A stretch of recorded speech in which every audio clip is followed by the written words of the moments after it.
Terima kasih Anda masih bersama kami di Rumah Pilkada. Saudara Ketua Umum Partai Demokrat Agus Harimurti Yudhoyono mengaku siap jika kembali ditunjuk menjadi menteri di kabinet pemerintahan Prabowo Gibran mendatang. Menurut AHY, menjalankan pemerintahan di tingkat nasional merupakan sebuah amanah besar. Hal itu tentunya juga harus dipertanggungjawabkan dengan sebaik-baiknya. Lebih lanjut, AHY mengatakan Partai Demokrat sendiri menjadi bagian tak terpisahkan dari perjuangan dan kemenangan Prabowo dalam pemilihan presiden 2024 kemarin. Karena itu AHY berharap partainya dapat ikut serta mengawal pemerintahan mendatang. Tentunya berharap dapat menjadi bagian juga dalam mengawal pemerintahan ke depan.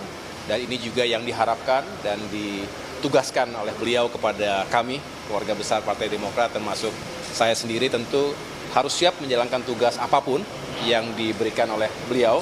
Karena bagi kami menjalankan peran pemerintahan di tingkat nasional ini merupakan sebuah amanah dan juga harus kita pertanggungjawabkan dengan sebaik-baiknya. Jadi tentunya kita semua harus siap dan siap untuk menjadi bagian super tim yang akan beliau bentuk 5 tahun ke depan.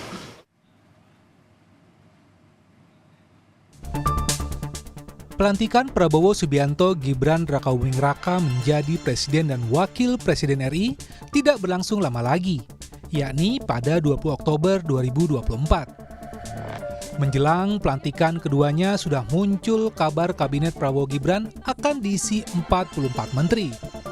Jumlah itu bertambah 10 menteri dari pemerintahan Jokowi Ma'ruf Amin sebanyak 34 menteri. Kabar Prabowo akan memiliki 44 menteri dihembuskan politikus Partai Golkar sekaligus Ketua MPR Bambang Susatyo atau Bamsud. Bahkan Bambang Susatyo menyebut Nusron Wahid sebagai calon Menteri Ketenagakerjaan di era Kabinet Prabowo Gibran mendatang. Bamsud juga menyebut Partai Amanat Nasional akan mendapat sekitar 5 kursi menteri. Ini juga sangat disebut-sebut calon menteri. Pembicaraan di banyak warung kopi, PAN dapat kursi 5 menteri. Jadi salah satunya adalah Mas Prayoga. Masuk di akal 5 menteri untuk PAN karena nanti jumlah menteri akan bertambah dari 34 menjadi 44.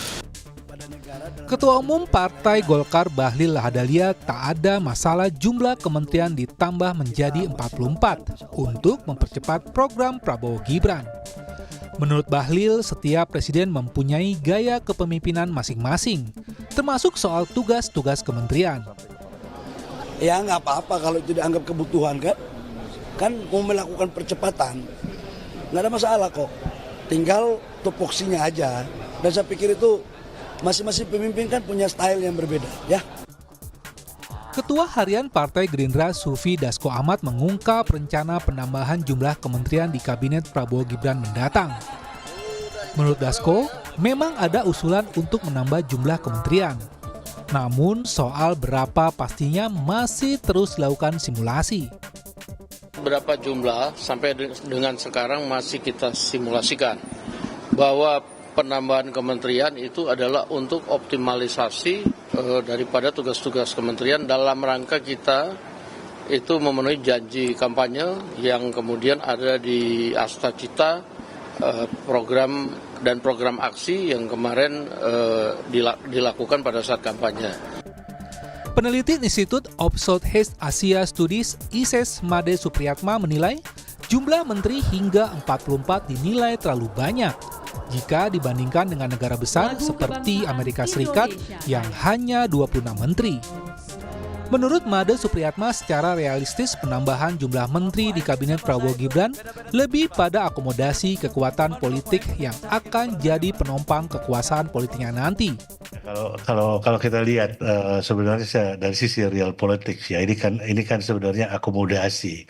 akomodasi dari berbagai kekuatan politik yang akan menjadi penopang kekuasaan Presiden Prabowo nantinya gitu ya. Jadi akan menjadi besar gitu ya dan menyesuaikan gitu.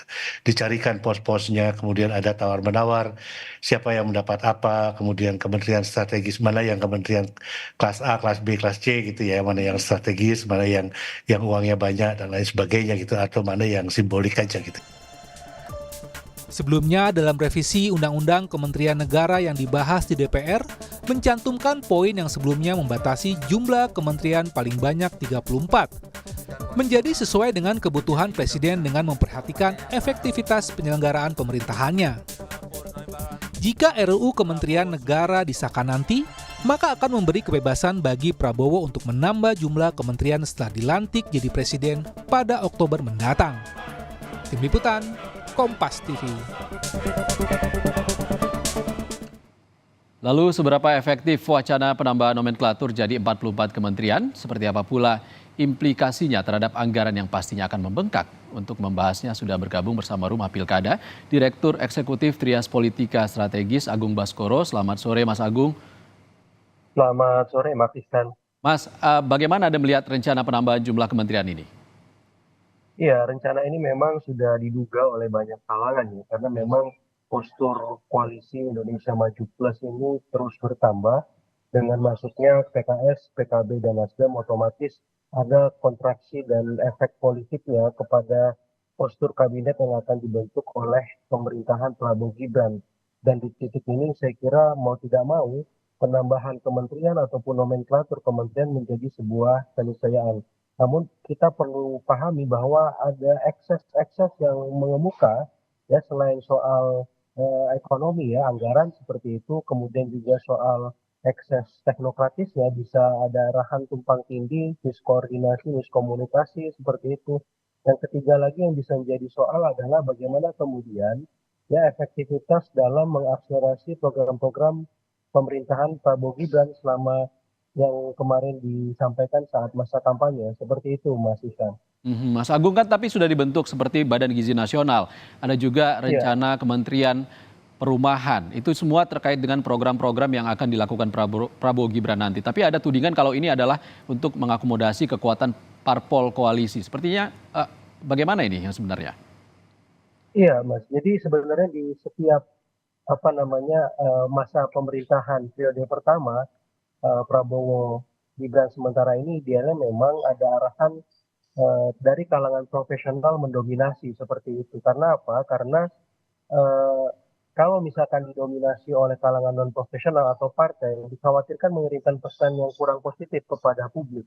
Sehingga dengan kondisi tersebut saya kira Prabowo Gibran perlu mempertimbangkan betul ya ketika akan menambah proporsi jumlah kementerian, kemudian ada arahan untuk meningkatkan postur anggaran terkait kementerian yang akan diberikan, karena sedikit banyak akan memberikan implikasi yang negatif juga untuk anggaran tadi seperti itu. Jadi saya melihat perlu adanya penyesuaian ya, adaptasi yang lebih maksimal agar apa? Agar di masa pemerintahan periode pertama Prabowo Gibran ini benar-benar yang dikirimkan adalah pesan optimis, positif, dan substantif. Karena apa? Karena ini pertaruhan narasi keberlanjutan yang kemarin sempat dikumandangkan oleh Prabowo Gibran.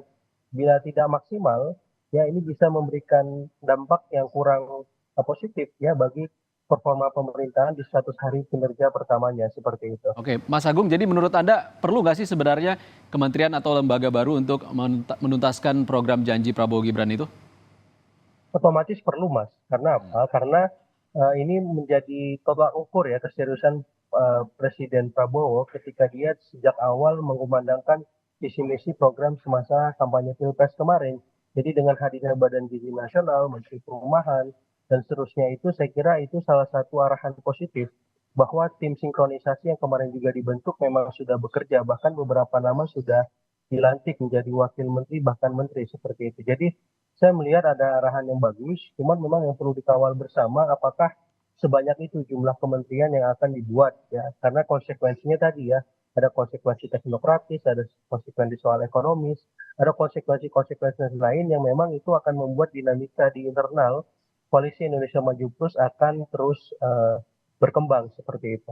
Oke, Mas Agung, soal Kementerian Perumahan salah satunya, ini kan juga dicetuskan oleh internal dari TKN, yang selama ini perumahan ada di bawah PUPR. Apakah nanti tidak ada Ya. tumpang tindih wewenang antara PUPR dengan Kementerian Perumahan itu? Ya itu yang dikhawatirkan ya Mas Iksan ya, karena apa? Karena dua hal ini kan saling berkelindan satu sama lain. Ketika dari awal memang tidak ditegaskan tupoksinya ya, job description-nya secara tuntas, maka dikhawatirkan setelah nanti mereka dilantik, ada di masa awal ya mungkin 1 sampai 3 bulan pertama itu mismatch antara kinerja di lapangan. Nah, otomatis ketika ada penambahan kementerian tadi, otomatis ada arahan perlu koordinasi, perlu komunikasi yang lebih intensif supaya apa? Supaya eksekusi kemudian program-program yang ingin dikerjakan memang bisa berjalan dengan sendirinya tanpa harus berkoordinasi terus, karena itu kan memakan waktu. Dan harapannya dengan hadirnya Kementerian Perumahan ataupun badan sejenis, saya kira itu bisa mengakselerasi ya. Harapannya kan dengan menambahnya jumlah kementerian itu kita bisa melakukan banyak hal, kita bisa meraih ya, atau mempercepat program-program yang ingin dilakukan oleh presiden terpilih. Tapi di saat yang sama ada kekhawatiran juga, semakin banyak jumlah kementeriannya maka semakin kurang fleksibel nanti geraknya, semakin lebih banyak ya dimensi-dimensi administrasi yang belum tuntas, karena perlu adaptasi yang lebih dan penyesuaian-penyesuaian lain yang saya kira sebagai ekses ataupun kontraksi dari bertambahnya jumlah kementerian yang dimaksud. Oke, Mas Agung, ada kabar Prabowo akan membentuk Zaken Ya. Kabinet yang akan diisi para menteri yang ahli di bidangnya. Menurut Anda apakah ini bisa inline dengan tetap mengakomodasi kursi menteri untuk parpol koalisi gemuk itu? Ya, arahan Zaken ini kan selalu terjadi setiap ada pembentukan atau bahkan perombakan kabinet yang dilakukan dari presiden dari periode ke periode. Saya kira niatan untuk membentuk itu sebuah keniscayaan dan kita tunggu nama-nama yang akan dipilih oleh Prabowo Gibran, karena apa? Dari sana kita akan lihat keseriusan presiden terpilih untuk memastikan nama-nama yang menjadi pembantunya adalah orang-orang yang memang punya kualitas ya. Dalam artian bisa dimulai ketika di periode pertama Presiden Jokowi terpilih, itu melibatkan lembaga seperti KPK, ya, PPATK, Komnas HAM, dan lembaga-lembaga ataupun komisi-komisi negara lain. Agar apa? Agar rekam jejak menteri yang ingin kita pastikan kualitasnya itu bisa dipastikan, dipuliti ya. Agar apa? Tidak ada lagi menteri ataupun pembantu presiden yang tanda petik bermasalah ataupun terkasih kasus ketika nanti di tengah pemerintahan ataupun saat ya di akhir masa pemerintahan seperti itu, karena ini menjadi presiden negatif dari waktu ke waktu, dan saya kira Pak Prabowo bisa mereduksi dan mengeliminasi itu ketika dari awal, dari hulunya memang sudah baik seleksi dan rekrutmen para menterinya seperti itu. Dan yang kedua, soal Zaken kabinet ini saya yakin ya, karena memang di partai pun banyak ahli, banyak pakar, banyak profesional yang berkiprah di sana. Namun yang perlu dipastikan yang seringkali menjadi catatan minor adalah bagaimana konflik of interest itu mengemuka. Nah, kalangan-kalangan dari profesional ya lebih diuntungkan karena minim yang membawa konflik of interest tersebut dibandingkan kalangan dari partai. Jadi kalau titik tekan di saya soal dari partai ataupun tidak dari partai itu lebih kepada konflik of interest-nya. Tapi kalau dari segi profesionalitas saya kira dari partai ataupun luar partai sama-sama punya komitmen itu. Nah, tinggal bagaimana mekanisme yang paling pas untuk memastikan konflik-konflik kepentingan ataupun konflik-konflik sejenis tidak mengemuka yang akhirnya membuat konsentrasi para menteri yang terpilih ini terganggu dan membuat presiden membawa beban tersendiri ketika dia mengusung pemerintahannya nanti. Seperti itu Mas Ikan. Baik, kita nantikan seperti apa bursa calon menteri Kabinet Prabowo Gibran ke depannya. Terima kasih Direktur Eksekutif Trias Politika Strategis Agung Baskoro sudah berbagi bersama kami di Rumah Pilkada. Terima kasih Mas Agung. Sama-sama Mas.